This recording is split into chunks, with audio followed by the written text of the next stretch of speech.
भैया हमको बैठाना आप पे बहुत भारी पड़ा, हमको मत बिठाइए, बहुत भारी पड़ा आप पे, बहुत भारी पड़ा।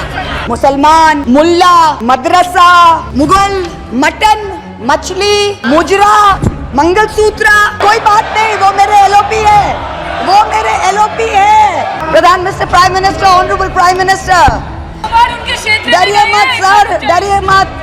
मुझे बैठाने का चक्कर में जनता ने आपके 63 सदस्यों 63 जन को परमानेंटली बैठा दिया। This election will go down in history where an eager and compliant election commission turned a blind eye and a deaf ear against the excesses of the ruling party. Pradhan Mr. Prime Minister, Honorable Prime Minister, I would really request you, since you've been here for the better half of 1 hour, ये भी सुनते हुए जाइए sir, डरिए मत, डरिए मत sir, डरिए मत। 2 बार आ गए sir, you came to my area twice during the campaign sir, आज तो सुन के जाइए sir. Never mind, my bad luck. Honourable speaker sir, Rahul honourable speaker sir, my esteemed colleagues in this newly constituted 18th Lok Sabha, I stand here on behalf of my party, the All India Trinamool Congress. कोई बात नहीं, वो मेरे LOP है, वो मेरे LOP है, वो ऑलरेडी मुझे सुन चुके हैं, वो मेरे एलओपी है। Honorable Speaker sir, my esteemed colleagues, in this 18th Lok Sabha, I stand here on behalf of my party, the All India Trinamool Congress, to speak on the Honorable President's address. The last time I stood here, sir, the last time I stood here, I was not allowed to speak. I was not allowed to speak. आप लोगों ने अरे let me finish. Dimple, let me finish. Guys, ignore. Let me finish. हाँ, जिसको जाना है please जाइए, no problem. The last time I stood here, I was not allowed to speak. I was not allowed to speak. But the ruling party has paid a very heavy price for throttling the voice of one MP. मुझे बैठाने का चक्कर में जनता ने आपके 63 सदस्यों 63 जन को परमानेंटली बैठा दिया। You have gone down from 303 to 240. In my maiden speech in the Lok Sabha in June 2019, I spoke on the 7 signs of fascism that were taking over this country. During the Lok Sabha campaign, the BJP, the ruling party, the Honorable Prime Minister mentioned many words beginning with the letter M. Musalman, Mulla, Madrasa, Mughal, Mutton, Machli, Mujra, Mangalsutra, but not once did they mention Manipur. We don't. भैया हमको बैठाना आप पे बहुत भारी पड़ा, हमको मत बिठाइए, बहुत भारी पड़ा आप पे, बहुत भारी पड़ा। अब के बार 400 पार एंड एक अकेला कितनों पे भारी पड़ा। This was the turning point. This was the turning point when the destiny of the ruling party changed. This election will go down in history where an eager and compliant election commission turned a blind eye and a deaf ear against the excesses of the ruling party when the MCC was in effect. Opposition leaders were arrested, party accounts were frozen, ED and CBI even came into our election offices with impunity. In Patiala and Gurdaspur, the BJP all lost all the 4 seats. एक अकेला कितनों पे भारी पड़ा? एक अकेला कितनों पे भारी पड़ा? 3 states, Uttar Pradesh, Maharashtra and Bengal, account for 170 seats. That is exactly 1/3 of India. The BJP won in only 54 of them. एक अकेला कितनों पे भारी पड़ा? That today the majority needed no microscope to turn the BJP into a minority. जहाँ भी majority है वहीं आप ही minority बन गए। आप तो घुस के मारने वाले थे ना, इस बार तो जनता ने घुस के मार दिया। The treasury benches have always claimed that the opposition lacked in hard work and in merit. We are all part of a Parivarvad. We are dynasts. Whereas they are proud to be part of a meritocracy. They are proud to be part of a Modi ka Parivar. How ironic is it today that 20 ministers in the union cabinet are dynasts? How ironic is it that the Honorable Prime Minister has to take to social media himself to tell people that no, it is not Modi ka parivar, it is NDA, the Nitish Naidu Dependent Alliance. In January, the Honorable Prime Minister consecrated the unfinished Ram temple in Ayodhya. He said he was tasked with the divine duty of bringing Ram Lalla home. The Ram Mandir was going to ensure that not only would the BJP cross 400 seats, but that this government would last 1,000 years. The last time in history that we heard of a 1,000-year vision was during the Third Reich. This was the second time that we've heard of it. But then ultimately, Lord Ram said, stop, not in my name. Oti dorpe hoto Lanka. Too much arrogance, too much pride caused you to lose the kingdom of Lanka. The BJP lost in Ayodhya, Faizabad, where the temple is. It lost in Banda Chitrakoot, where Lord Ram meditated. It lost in Shravasti, where the son of the Honorable Prime Minister's ex-secretary said, my father has built the temple, campaigned in his name, you lost there. All the seats around Ayodhya, Basti, Sultanpur, Ambedkar Nagar, the BJP lost.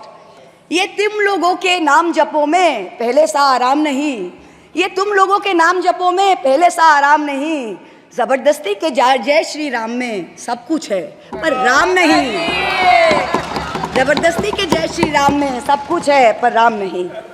Today in India, there are two types of leaders. Those of us who come via the voting machine, and then there are many who come via the washing machine. There are still people who say, wait, you don't know Modi ji. Wait 6 months and see. The BJP will get 300 members. To them I say, no, this will not happen this time. Because every potential turncoat will have to choose between temporary greed or fear and between permanently becoming politically irrelevant.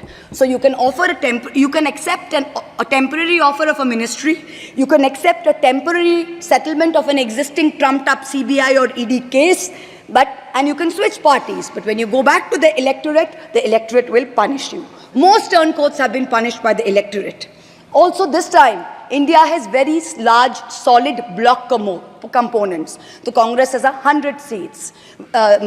SP has 37 seats. Trinamool has 29 seats. DMK has 22 seats. NCP and UPTA have 17 seats. So this is not a ragtag bunch of members that you can lure away. This is a solid block. So yes, it's a question of time. But the question is not whether they will get 300. The question is when people will join us and we will cross 272.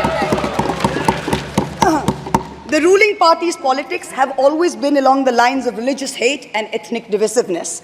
But even at the height of their power, when they got 303 seats, 1 out of 2 Hindus had not voted for the BJP. This time, even in their core Hindi heartland, their core voters have deserted them. The Muslims in India, over 250 of them, called infiltrators, called terrorists in the land of their birth, waited silently, patiently, and bided their time. And in one voice during this election, in every state, they stood up and they told the government, and I quote the poet Puneet Sharma, Hindustan se mera seedha rishta hai. Tum kaun ho be? Tum kaun ho be? Kyun batlau tumko? Kitna gehra hai?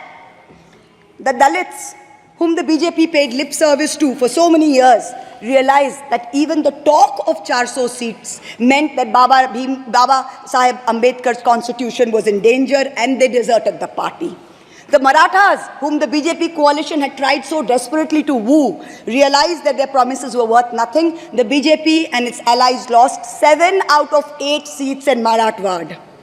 The Jats, the careers of their youth at risk with this ill-conceived Agniveer scheme, their farming livelihoods threatened, their female wrestlers manhandled. They vented their ire at the ballot box. Ultimately, it was the BJP's policies of exclusion, not inclusion. You wanted to exclude everybody, and that was your undoing. You didn't need Muslims. You trampled on Dalits. You ignored farmers. You ignored Jats.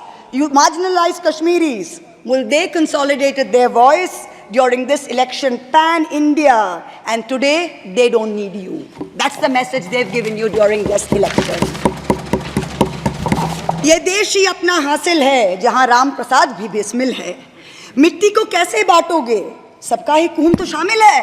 That's what they said. You can't divide us. You can't do it anymore. This new India, this new frame of reference is going to be very hard for a lot of interest groups. Perhaps the first casualty is the legacy media. The Godi media was its own worst victim. The brown-nosing TV anchors and online trolls lied, spread fake information, amplified the government's propaganda. So-called psephologists who actually had printing contracts from the government of India were on TV 24/7 acting like the election was a done deal. There was no need for voting. The BJP had already won. Media moguls organized conclaves where they prostrated themselves before the Vishwaguru. Anchors used staged interviews and set up scripts. In short, the media had lost all credibility. So when you asked the people during surveys which way they voted, they didn't trust you and they didn't tell you the truth, which is why you got it wrong. Ram Kamal Jha, the editor of the Indian Express, remarked that some media owners were so comfortable on their knees that it hurts to stand up. To them we say, please stay where you are. There is a new generation of journalists in India today with spine, with integrity and with courage. A media you have done your best to silence with fake cases and attempts and censorship, but they have survived and they will thrive in the digital space. I will also touch upon another pillar in our democracy, the judiciary. 2 days ago, the Honorable Chief Justice of India, while on a visit to Calcutta, remarked that judges were not deities. They are here to dispense justice with compassion. Just as one can't be partly pregnant, you either are or you're not. Justice and democracy too must be absolute. They cannot partly be in effect. The retirement age for High Court justices is 62 and the retirement age for Supreme Court judges is 65. Now this has unfortunately contributed to High Court judges kowtowing to the Supreme Court Collegium and to the government for a last-minute elevation to be able to serve for 3 more years and then qualify for further sinecures such as the head of the Lokpal, the head of the National Human Rights Commission, chairman of various tribunals. It has come to such a state that opposition leaders framed in politically motivated cases are denied and bail and denied justice simply because judges are even scared to touch their case for fear of offending the government. Today I say, the poorest people in India who have perhaps the most to lose from offending the government in power, they have shown spine and risen to the occasion. Your lords and ladyships, heed thy inner voice, have a spine, rise to the occasion. 7 months ago, on the 8th of December, this house was transformed into a Kuru Sabha, presided over by a blind Dhritarashtra, where Dushrasan Darbaris made every attempt to disrobe Draupadi. The ethics committee that voted to recommend my expulsion on the 9th of November, they voted 6-4, had 10 members and 1 chairperson.